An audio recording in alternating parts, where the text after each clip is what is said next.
ప్రభుత్వం దగ్గర డబ్బులు లేవు.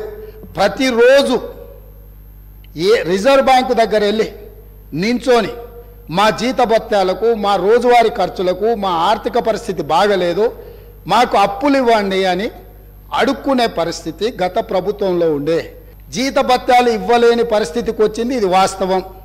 జీతాలు ఇవ్వడానికే అభివృద్ధి సంగతి దేవుడెరుగు, సంక్షేమం గురించి చర్చించాల్సిన అవసరం లేదు. ఉనికిని కోల్పోతామన్న భయంతో కాంగ్రెస్ పార్టీ అలవమైన హామీలు ఇచ్చింది. ఇప్పుడు కూర్చుని సహజంగానే తల్లబట్టుకుంటున్నారు. ఈ గ్యారంటీల రూపంలోనే 66,000 కోట్లు 65,000 కోట్లు ఏడాదికి అదనంగా ఖర్చు అవుతుంది.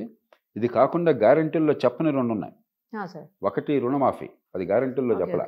రుణమాఫీకి 2,70,000 కోట్ల రూపాయల రుణాలు ఉన్నాయి, వ్యవసాయ రుణాలు. మరి దానిలో ఎంత అవుతుందో మాఫీ మనకు తెలియదు.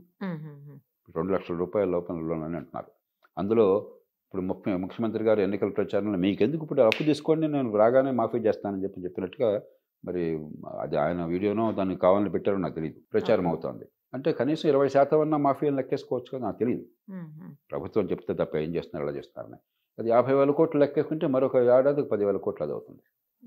అది కాకుండా మరి పెద్ద ఆలోచించకుండా తీసుకొచ్చిన పథకం బీఆర్ఎస్ ప్రభుత్వం ఈ దళిత బంధు, అది అమలు కాలేదు సరిగ్గా.